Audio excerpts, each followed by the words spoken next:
محترم حاضرین، اس اجلاس کے پہلے خطیب ہوں گے فضیلت الشیخ محمد جنید مدنی حفظہ اللہ، استاد جامعہ محمدیہ منصورہ مالیگاؤں سے آپ تشریف لائے ہوئے ہیں۔ یہ آپ کی محبتیں ہیں کنہیں اتنے دور سے کھینچ لائی ہیں، اور الحمدللہ ہر سال پروگرام میں شیخ محترم کا آپ سے خطاب ہوتا ہے، بڑے ہی اچھے انداز میں آپ تک علمی باتیں پہنچاتے ہیں، اور آپ کی باتیں بڑی ہی اثر پذیر ہوتی ہیں۔ آپ کا موضوع ہے جہالت کے نقصانات۔ اس موضوع پر خطاب کرنے کے لیے میں فضیلت الشیخ محمد جنید مدنی حفظہ اللہ، استاد جامعہ محمدیہ منصورہ مالیگاؤں سے بڑے ہی ادب و احترام سے استماع کرتا ہوں، آپ آئیں اور اپنے موضوع کی وضاحت۔ السلام علیکم ورحمۃ اللہ وبرکاتہ۔ ان الحمد للہ نحمده ونستعینه ونستغفره ونعوذ باللہ من شرور انفسنا ومن سیئات اعمالنا، من يهده الله فلا مضل له ومن يضلله فلا هادي له، واشهد ان لا اله الا الله واشهد ان محمدا عبده ورسوله ارسله الله تعالى بالحق بشيرا ونذيرا، يا ايها الذين امنوا اتقوا الله حق تقاته ولا تموتن الا وانتم مسلمون، يا ايها الناس اتقوا ربكم الذي خلقكم من نفس واحده وخلق منها زوجها وبث منهما رجالا كثيرا ونساء، واتقوا الله الذي تساءلون به والارحام ان الله كان عليكم رقيبا، يا ايها الذين امنوا اتقوا الله وقولوا قولا سديدا يصلح لكم اعمالكم ويغفر لكم ذنوبكم، ومن يطع الله ورسوله فقد فاز فوزا عظيما، اما بعد فان خير الحديث كتاب الله وخير الهدي هدي محمد صلى الله عليه وسلم، وشر الامور محدثاتها وكل محدثة بدعة وكل بدعة ضلالة وكل ضلالة في النار۔ أعوذ بالله السميع العليم من الشيطان الرجيم، بسم الله الرحمن الرحيم، وعلمك ما لم تكن تعلم وكان فضل الله عليك عظيما۔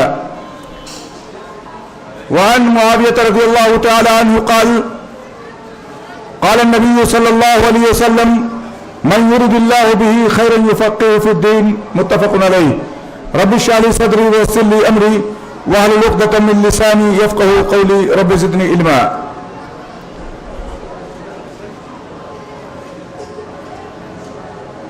مدرسہ و مسجد رحمانیہ کے ذمہ داران، سرپرست حضرات، معزز علماء کرام، عزیز طلبہ اور پروگرام کو سننے کے لیے آئے ہوئے مہمانان گرامی، آج کی اس بزم میں جہالت کے چند نقصانات کا انشاءاللہ تذکرہ کروں گا۔ ناظم اجلاس نے ٹائم مقرر کر دیا ہے، اس سے آگے بڑھنا دوسروں کی حق تلفی ہوگی۔ علم کا موضوع آپ جانتے ہیں بہت وسیع موضوع ہے۔ علم کی فضیلت پر گفتگو کی جائے تو کافی وقت درکار ہوتا ہے۔ علم کی فضیلت کے لیے اتنا ہی کافی ہے کہ اگر اس کی ضد جہل کو کسی کی طرف ہم منسوب کر دیں، گرچہ وہ جاہل ہی کیوں نہ ہو، تو اس صفت کو وہ اپنے لیے ایک گالی سب و شتم سمجھتا ہے۔ اسی لیے وہ شخص کامل مانا جاتا ہے جس کے پاس علم کی ایک وافر مقدار موجود ہو۔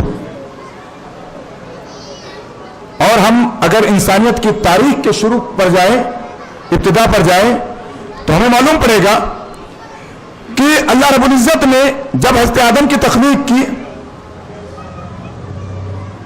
فرشتوں نے اعتراض کیا، اے اللہ اس روئے زمین میں ایسی مخلوق کیوں پیدا کر رہا ہے جو خون ریزی کرے گی، قتل و غارت گری کرے گی؟ فساد پھیلائے گی. اللہ رب العزت نے فرشتوں کے اعتراض کا جواب کیا دیا؟ انی اعلم ما لا تعلم. مجھے جو علم ہے تمہیں علم نہیں ہے، وہ نہیں جانتے تم. انسان کو میں پیدا کر رہا ہوں، وہ کیا کریں گے کیا نہیں کریں گے یہ میرے علم میں ہے، اور تمہیں اعتراض کا حق نہیں ہے کیونکہ تمہارے پاس علم نہیں ہے. نتیجہ کیا ہوا؟ اللہ رب العزت نے حضرت آدم کی تخلیق کی، حضرت آدم کو چیزوں کے نام سکھلائے، ان کو علم عطا کیا، ان چیزوں کو فرشتوں پر پیش کیا. فرشتوں سے اللہ نے سوال کیا انبئونی باسماء ہؤلاء ان کنتم صادقین. اگر تم اپنے دعوے میں، اپنی پیشین گوئی میں آدم کے تعلق سے، نسل آدم کے تعلق سے سچے ہو تو ان چیزوں کے نام بتلاؤ. فرشتوں نے سیدھے کہہ دیا قالوا لا علم لنا الا ما علمتنا انک انت العلیم الحکیم. اے ہمارے رب، ہمارے پاس کوئی جانکاری نہیں ہے، کوئی نالج نہیں ہے سوائے اس کے جو تو نے ہمیں سکھلا دیا ہے. تو علیم ہے، تیری ذات انتہائی علم والی ہے، تیری ذات انتہائی حکمت والی ہے. نتیجہ کیا ہوا؟ حضرت آدم سے سوال ہوا، آدم نے ساری چیزوں کے نام بتلا دیے. اللہ رب العزت نے فرشتوں کے اعتراض کو یہاں پر ختم کیا، کہا تم اب آدم کا سجدہ کرو. حضرت آدم مسجود ملائکہ قرار پائے صرف اس لیے کہ اللہ رب العزت نے آدم کو علم سکھلایا، وہ علم جو فرشتوں کے پاس نہیں تھا، فرشتوں کا اعتراض کا جواب دینے کے لیے.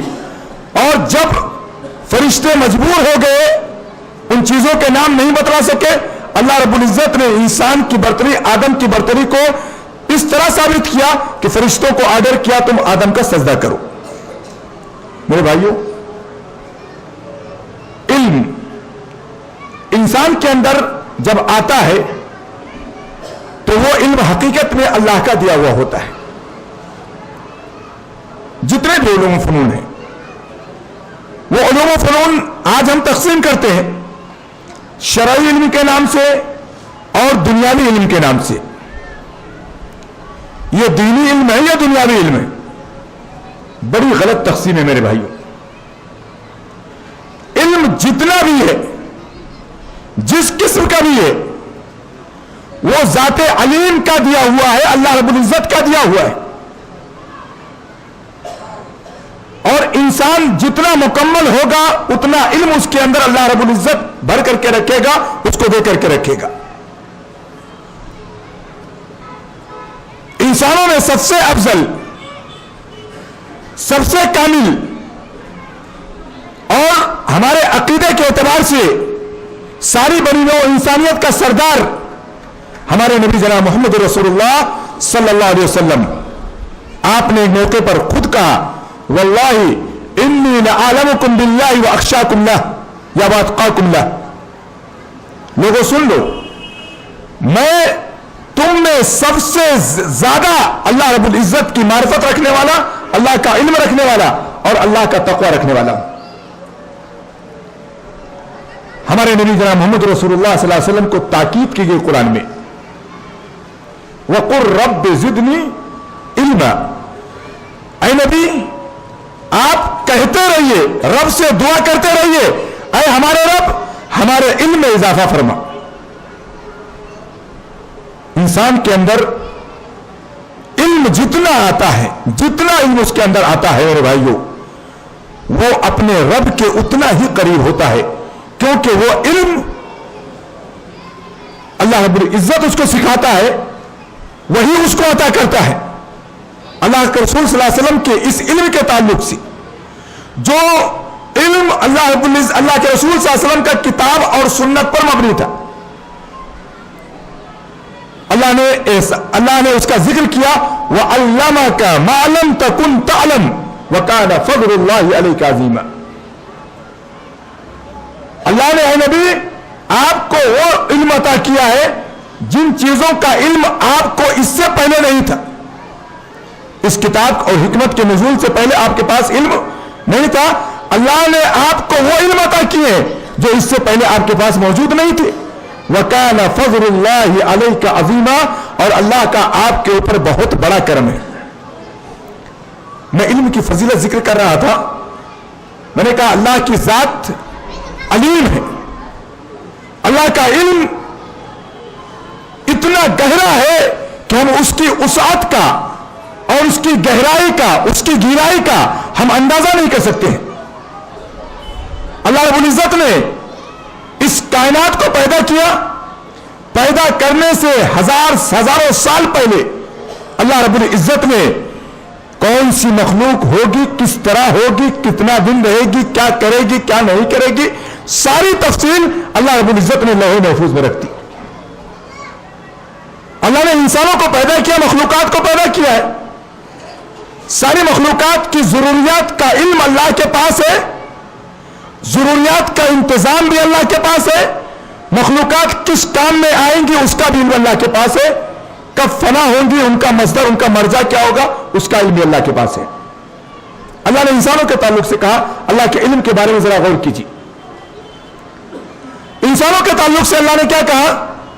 یعلم خائنۃ الاعین وما تخفی الصدور. اللہ کا علم اتنا گہرا ہے، ہماری نگاہیں کیا اشارہ کرتی ہیں، ہمارے سینے کیا راز چھپائے رکھتے ہیں، اللہ ان کو بھی جانتا ہے. اللہ علیم بذات الصدور ہے، سینوں کے راز کو بھی جانتا ہے.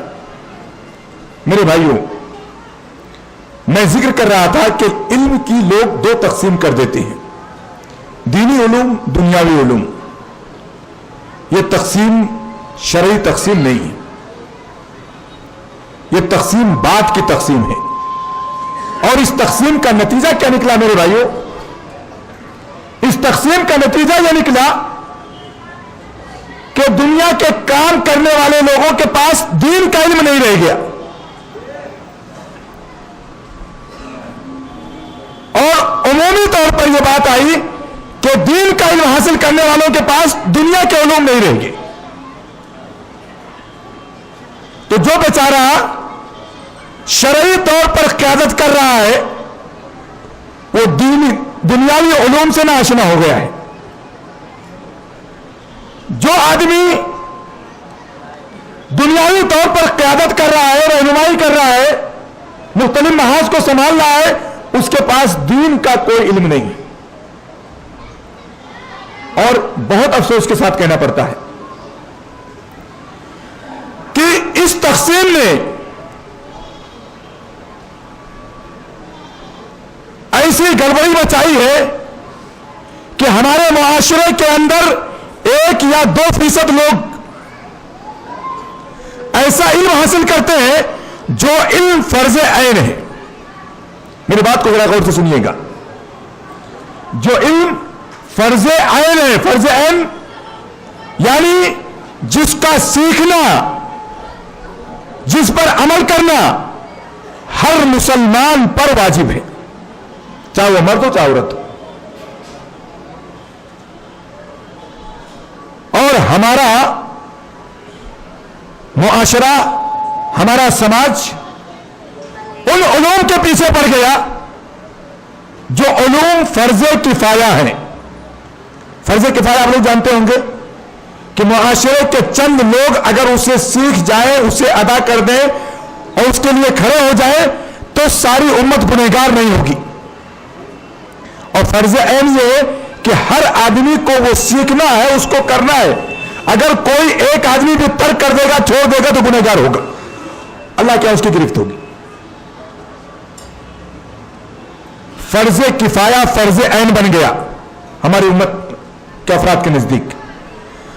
اور فرض عین جو تھا، جو اصل فرض تھا میرے بھائیو، وہ فرض کفایہ بن گیا. میں بات کو آگے بڑھاتا ہوں، بات سمجھ میں آئے گی. حضرت انس رضی اللہ تعالیٰ عنہ کی روایت ہے، اللہ کے رسول صلی اللہ علیہ وسلم ارشاد فرماتے ہیں، اور اس روایت کو علامہ البانی وغیرہ نے حسن قرار دیا، حسن نظری قرار دیا ہے. طلب العلم فریضۃ علی کل مسلم. علم کا تلاش کرنا ہر مسلمان پر فرض ہے. یہ کون سا علم ہے میرے بھائیو؟ علم ملتا کہاں کہاں سے ہے, علم آتا کہاں سے ہے, اور علم کا منبع اور مصدر کیا ہے. قرآنی آیات کو جمع کرنے کے بعد ہمیں اس کائنات میں انسانوں کے بہترین معلم جو نظر آتے ہیں وہ انبیاء علیہ الصلوۃ والسلام ہیں. اور یہ بھی غور کر کے چلیے گا کہ انبیاء علیہ الصلوۃ والسلام جو علم لے کر کے آئے ہیں اس علم میں اللہ کی معرفت کا علم ہے. اللہ کی ذات کیا ہے, اللہ کی ذات کس قدر قدیر ہے, کس قدر علیم ہے. اللہ کی ذات ہی عبادت کے لائق ہے, کوئی اور قابل عبادت اس کائنات میں نہیں ہے.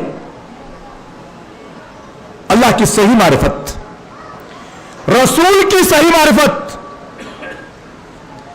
اور ہر دور کے حساب سے انسان اس دنیا میں کیا کرے کیا نہ کرے, کیا اس کو لازماً وجوباً کرنا ہے, کیا اس کو نہیں کرنا ہے, اور کس چیز میں گنجائش رکھی کہ یہ کر سکتا ہے یا نہیں کر سکتا ہے. ہم اس کو شرعی علم کہیں, ہم اس کو دنیاوی علم کہیں, دنیا کے اعتبار سے معاملات, ہم اس کو معاشرتی علم کہیں, کچھ بھی کہیں. ہم جو ہے غور کریں, سب سے بہترین معلم اس کائنات کے اگر آئے ہیں تو انبیاء علیہ الصلوۃ والسلام ہیں, جنہوں نے انسانوں کو ان کے رب سے ملایا ہے, انسانوں کو صرف اللہ کی غلامی کرنے کی اجازت دی ہے, بندوں کو بندوں کی غلامی سے نجات دی ہے, انسانوں کو معاشرت کے اور سماج کے وہ اصول دیے ہیں جس کی بنیاد پر قرابت داری بھی قائم رہے, رشتہ داریاں قائم رہے, تعلقات قائم رہے, اور انسان انسانوں کا احترام کرنا سیکھے. اور تجارت کے اصول, زراعت کے اصول اللہ رب العزت کے حکم کے دائرے میں کیا آتے ہیں کیا نہیں آتے ہیں, ان کی وضاحت بھی انہی انبیاء نے کی. اور انبیاء علیہ الصلوۃ والسلام میں نے کہا معلم تھے. ہمارے نبی صلی اللہ علیہ وسلم کا قرآن کریم میں تذکرہ کیا گیا, کہیں پر بطور احسان لقد من اللہ علی المؤمنین اذ بعث فیہم رسولا منہم یتلو علیہم آیاتہ ویزکیہم ویعلمہم الکتاب والحکمہ. اللہ نے مومنوں پر احسان کیا, انہی میں سے ایک نبی بھیجا, ایک رسول بھیجا جو ان پر کتاب کی, جو ان کو کتاب کی تعلیم دیتا ہے, حکمت کی تعلیم دیتا ہے, اور ان کو ان کے نفس کا تزکیہ کرتا ہے, ان کو پاک و صاف کرتا ہے, اندر سے ان کی صفائی کرتا ہے. کہیں پر رسول کی بعثت کا مقصد یہ بتلایا, کہیں پر دعائے ابراہیم میں تذکرہ کیا ابراہیم علیہ السلام نے, اے اللہ ان میں ایسا رسول بھیج جو انہیں کتاب و حکمت کی تعلیم دے, ان کا تزکیہ کرے. اللہ کے رسول صلی اللہ علیہ وسلم جو علم لے کر کے آئے میرے بھائیوں, کتاب اور حکمت ہے. اسی لیے اللہ کے رسول صلی اللہ علیہ وسلم کی ازواج کو بھی, آپ کی نیک اور پاک باز بیویوں کو بھی حکم دیا گیا, وَاذْكُرْنَ مَا يُتْلَى فِي بُيُوتِكُنَّ مِنْ آيَاتِ اللَّهِ وَالْحِكْمَةِ. اے ازواج مطہرات, تم ذکر کرتی رہو اپنے گھروں کے اندر جو اللہ کی آیتیں تلاوت کی جاتی ہے, جو حکمت تلاوت کی جاتی ہے. میرے بھائیوں, ذکر کرنے کا مقصد, انبیاء علیہ الصلوۃ والسلام یہ انسانیت کے بہترین معلم تھے, اور انبیاء علیہ الصلوۃ والسلام نے جو تعلیم انسانیت کو عطا کی ہے بشمول آخری نبی جناب محمد رسول اللہ صلی اللہ علیہ وسلم, اس کا منبع اور مصدر کتاب و حکمت. اور یہ کتاب و حکمت کیسی تھی میرے بھائیوں, یہ اللہ کا حکم ہے. اللہ رب العزت نے جو ان پر نازل کیا ہے اسی کی تبلیغ کیا کرتے تھے. وَبَلِّغْ مَا أُنزِلَ إِلَيْكَ, اے نبی آپ اسی کی تبلیغ کیجئے, اسی کو پہنچائیے جو آپ کی طرف نازل کیا جا رہا ہے. فَإِن لَمْ تَفْعَلْ فَمَا بَلَّغْتَ رِسَالَتَهُ, اگر آپ ایسا نہیں کریں گے تو اللہ کا پیغام آپ نہیں پہنچائیں گے. میں نے کہا تقسیم دنیاوی کی گئی، دنیاوی علم دینی علم، دینی علم دنیاوی علم۔ انبیاء علیہ السلام میں بعض انبیاء وہ ہیں جن کے بارے میں مشہور ہے کہ زراعت کے اصول انہوں نے لوگوں کو سکھائے ہیں۔ بعض انبیاء وہ ہیں جن کو اللہ رب العزت نے لباس کی صنعت عطا کی، بعض وہ ہیں جن کے ہاتھوں میں اللہ رب العزت نے لوہے کی صنعت عطا کی، بعض وہ ہیں جن کو اللہ رب العزت نے سلطنت ایسی عطا کی جو کسی اور انسان کو اللہ نے عطا نہیں کی۔ حضرت سلیمان علیہ السلام، حضرت یوسف علیہ السلام نبی و رسول بھی ہے اور خزائن مصر کے مالک اور ذمہ دار بھی۔ میرے بھائیوں، یہ غور کر کے رکھیے کہ اگر دین کو سیادت، قیادت، سیاست سے الگ کر دیا جائے تو انسان چنگیزیت پر آ جاتا ہے، جیسا اللہ نے اقبال نے کہا ہے، جدا ہو دین سیاست سے تو رہ جاتی ہے چنگیزی۔ انسان ظلم کرے گا، انسان کا احترام نہیں کرے گا، انسان صرف مادہ پرستی کی بات کرے گا، صرف سرمایہ دارانہ نظام کی بات کرے گا یا لوگوں کے حقوق مارنے کی بات کرے گا، اس کے پاس چونکہ دینداری نہیں ہے میرے بھائیوں۔ اسی لیے قیادت کے اعتبار سے، سیادت کے اعتبار سے وہی شخص سب سے بہترین قائد ہو سکتا ہے، سب سے بہترین سردار ہو سکتا ہے، سب سے بہترین لوگوں کا خیر خواہ ہو سکتا ہے، سب سے بہترین سیاستدان ہو سکتا ہے جس کے پاس دنیاوی علوم کے ساتھ دینی علوم بھی موجود ہوں۔ آج سیلاب امت پڑا ہے، بہت افسوس کے ساتھ کہنا پڑتا ہے کہ والدین حاجی ہیں، نمازی ہیں، متشرع ہیں، نماز کے پابند ہیں، دیگر عبادات کے پابندی کا دعویٰ ہے، لیکن ہمارے بچے شروع ہی سے کانوینٹ اسکولوں میں، عیسائی مشرقیوں کے اسکولوں میں، غیر مسلموں کے مشہور معروف اسکولوں میں انگریزی سے تعلیم حاصل کرتے ہیں۔ ہمیں بہت اچھا لگتا ہے کہ ہمارا بچہ فر انگریزی بول رہا ہے۔ یہ بچہ چند دنوں میں جب سن شعور کو پہنچتا ہے، جب اسلام اپنے ماننے والوں کو، اپنے پیروکاروں کو حکم دیتا ہے کہ مروا اولادکم بالصلاۃ اذا بلغوا سبعا واضربوہم علیہا اذا بلغوا عشرا وفرقوا بینہم فی المضاجع، کہ تم اپنے اولاد کو جب 7 سال کے ہو جائے ان کو نماز کا حکم دو، مسجد میں لے کر کے آؤ، فرائض بتلاؤ۔ 10 سال کے ہو جائے نماز ترک کرے ان کو مارو، 10 سال کے ہو جائے ان کے بستروں کو الگ کر دو، ایک بستر پر 2 کو نہ سلاؤ۔ لیکن ہمارے بچے نہ کلمہ جانتے ہیں، نہ فرائض کا پتہ ہے، نہ آداب کا پتہ ہے، نہ دعائیں یاد ہیں، نہ نکلنے کی گھر سے، نہ باہر جانے کی، نہ حمام میں داخل ہونے کی، نہ نکلنے کی، نہ سونے کی، نہ جاگنے کی، نہ ایک دوسرے سے ملنے ملانے کی، کوئی دعا نہیں یاد ہے۔ بس ہمارا مطمع نظر صرف یہ ہمارا بچہ بہترین نمبر لے کر کے آئے، کلاس میں فرسٹ آئے، ٹاپ کرے، وہ 10ویں کر لے گا، 12ویں کر لے گا، انجینئر بن جائے گا، ڈاکٹر بن جائے گا، کسی اچھی لائن کا ماہر بن جائے گا، سب کچھ بن جائے گا آپ کا بچہ میرے بھائیوں، لیکن مسلمان نہیں رہے گا۔ اللہ کے قول کو یاد کرو،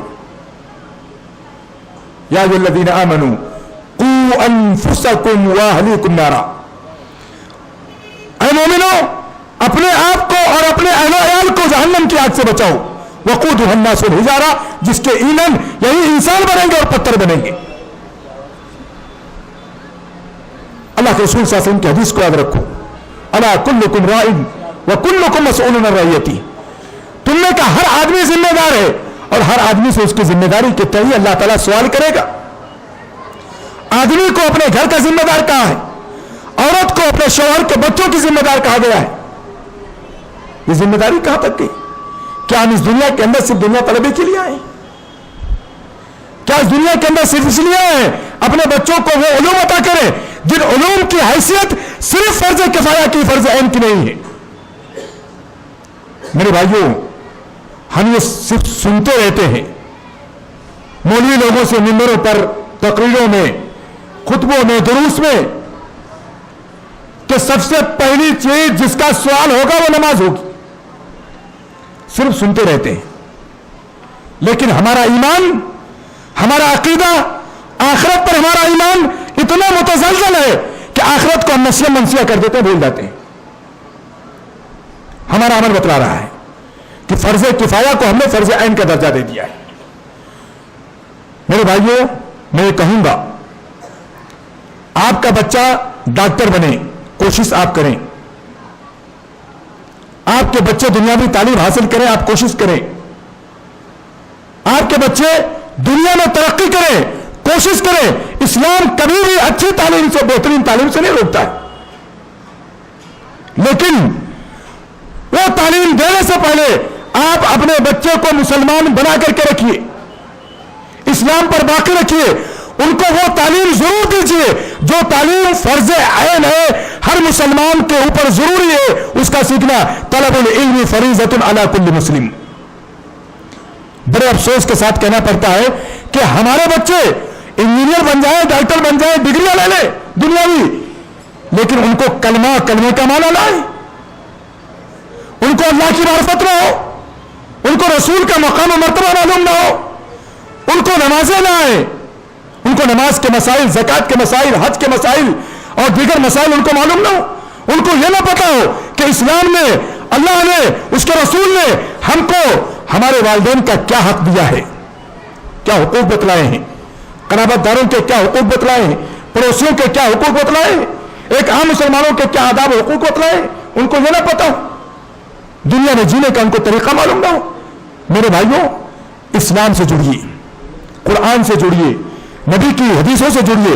اللہ کے نبی صلی اللہ علیہ وسلم کی حدیثوں میں آپ کو جہاں پر ایمان کا باب ملے گا، توحید کا باب ملے گا، صلاۃ کا باب ملے گا، زکات کا باب ملے گا، صوم اور حج کا باب ملے گا، وہیں پر آپ کو زراعت کے باب ملیں گے، وہیں پر آپ کو تجارت کے باب ملیں گے، وہیں پر آپ کو دیگر ابواب ملیں گے جو معاشرتی زندگی سے ہمارے متعلق ہیں. میرے بھائیوں،